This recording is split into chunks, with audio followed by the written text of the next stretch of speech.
Olá a todos, muito boa noite, sejam bem-vindos ao Fechamento de Mercado, hoje sexta-feira, dia 6 de outubro. Boa noite, Renato. Boa noite, Ricardo. Um dia que prevaleceu basicamente um viés negativo aqui no Brasil, o Ibovespa recuou 0,7%.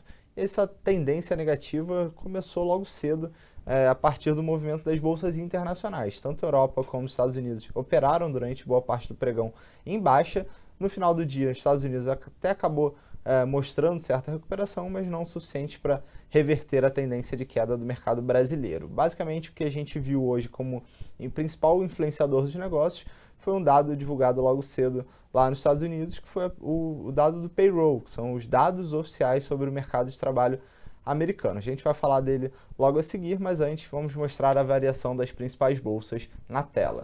Como vocês podem observar, na Inglaterra, a alta foi de 0,2%, exceção na Europa. Na França, queda de 0,36%. Na Alemanha, baixa de 0,1%. Nos Estados Unidos, como eu falei, os índices mostraram recuperação no final da tarde. O Dow Jones fechou estável, S&P recuou 0,1% e a Nasdaq subiu 0,07%. No Brasil, a queda foi de 0,73%.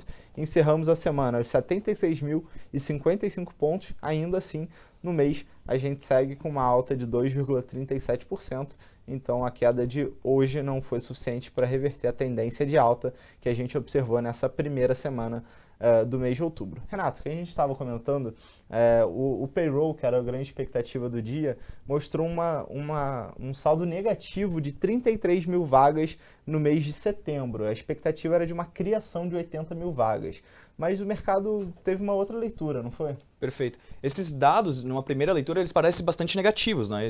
A expectativa de uma criação de vagas, quando na verdade houve uma involução nesse mercado, poderia sugerir que os mercados subissem. Mas, na verdade, quando a gente lê de uma forma mais atenta os dados, a gente percebe que não foi exatamente isso que aconteceu. Primeiro, o fato de terem contraído 33 mil vagas pode estar muito ligado aos efeitos climáticos que passaram pelos Estados Unidos nesse último mês. Outro ponto é que a taxa de desemprego dos Estados Unidos foi de 4,2% agora em setembro, a menor desde 2001. E além disso, o norte-americano passou a ganhar mais. O crescimento médio do rendimento por hora de trabalho foi de 0,45%. São dados esses que, somados, alimentam a perspectiva de que sim, o Banco Central norte-americano deve tomar uma atitude em relação ao aperto monetário e possivelmente a gente deve passar por uma nova elevação da taxa de juros por lá em dezembro. Pois é, Renato. Então isso acabou influenciando negativamente nos mercados. Aqui no Brasil, o Ibovespa seguiu essa tendência e também o dólar. O dólar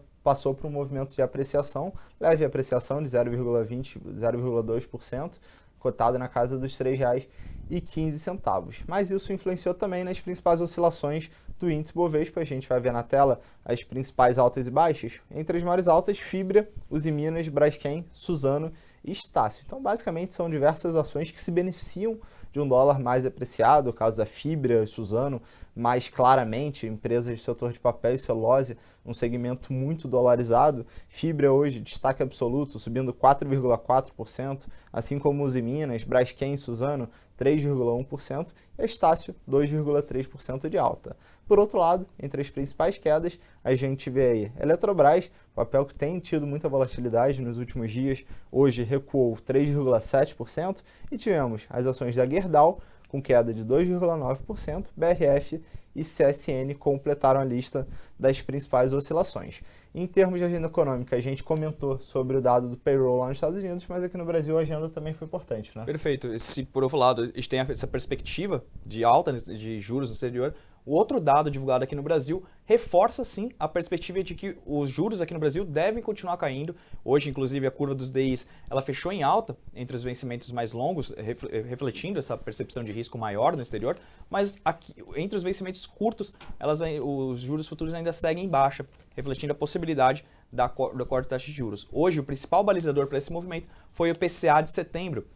Agora no mês de setembro ele veio numa alta de 0,16%. Eu trago aqui para vocês no gráfico o desempenho desse indicador nos últimos 2 anos. Agora então, como eu comentei, 0,16% de alta em setembro. Em agosto havia sido 0,19% de alta. Esse resultado veio acima do consenso e do que a gente esperava.